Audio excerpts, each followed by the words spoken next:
सुरों असुरों द्वारा हुआ समुद्र मंथन। अमृत प्राप्ति के लिए सुरों और असुरों ने एकजुट होकर क्षीर सागर का मंथन किया, जिसके संदर्भ में पुराणों में विभिन्न विभिन्न कथाएं देखने को मिलती हैं। उन्हीं कथाओं में एक कथा महर्षि दुर्वासा और इंद्रदेव से संबंधित है। इस कथा के अनुसार ऋषि दुर्वासा ने इंद्रदेव से प्रसन्न हो उन्हें पारिजात पुष्पों की एक दिव्य माला भेंट की, जिसे इंद्रदेव ने साधारण पुष्पों की माला समझ स्वयं धारण न कर उसे अपने वाहक गजराज ऐरावत के मस्तक पर रख दिया। पल भर में गजराज ने वो माला धरा पर गिरा, उसे अपने पैरों तले रौंद दिया। ऋषि दुर्वासा से ये अपमान सहन न हुआ और उसी क्षण क्रोधित हो उन्होंने इंद्रदेव को श्राप दे दिया। हे अहंकारी इंद्र, तेरा इतना दुस्साहस कि तूने मेरा अपमान किया। जिस वैभव एवं शौर्य पर तू इतरा रहा है, क्षण भर में ही तेरा ये वैभव, प्रतिष्ठा, शक्तियां सब नष्ट हो जाएंगी। अत्रि पुत्र दुर्वासा समस्त देवगणों को श्रीहीन होने का श्राप देता हूं।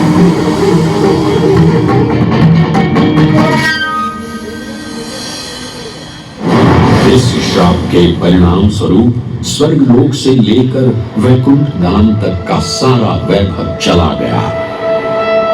जहां स्वर्गलोक में सभी देवता अपना वैभव एवं शक्तियां खो चुके थे, वहीं वैकुंठ धाम में मां लक्ष्मी भी क्षीर सागर की गहराइयों में चली गई। उनके जाते ही सृष्टि का संतुलन बिगड़ने लगा एवं असुर राजा बलि ने तीनों लोक अपने अधीन कर लिए।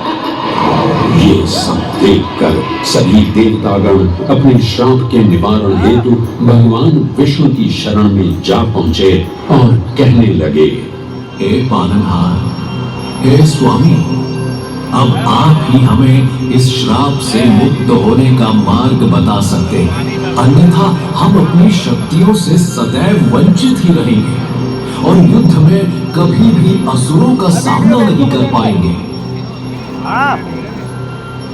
हे देवराज, ऋषि दुर्वासा के श्राप से सभी देवतागण जीवन मृत्यु के काल चक्र में बंध चुके हैं। इस काल चक्र एवं श्राप से मुक्त होने के लिए अब केवल एक ही मार्ग शेष है और वो है समुद्र मंथन।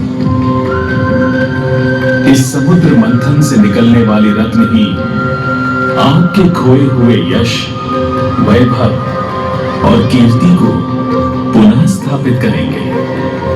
परंतु आपको इस मंथन के लिए असुरों के बल की भी आवश्यकता होगी, क्योंकि उनके बिना यह समुद्र मंथन संभव नहीं है।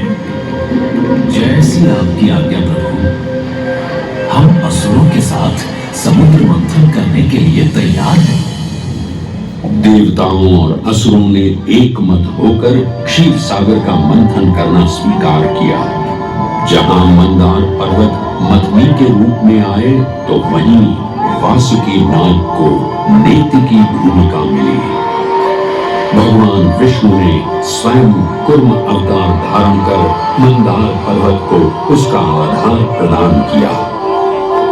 क्षीर सागर को मथना शुरू किया गया और 14 रत्नों ने सबसे पहले हलाहल विष उत्पन्न हुआ। उस विष के प्रभाव को कोई भी देवता या असुर सहन करने में समर्थ नहीं थे। इस कालकूट विष से सृष्टि का विनाश हो सकता था।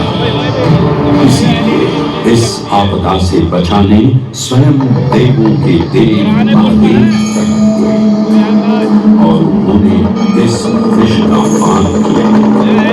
ये सब देख मां पार्वती ने विष को भगवान शिव के कंठ तक ही रोक दिया।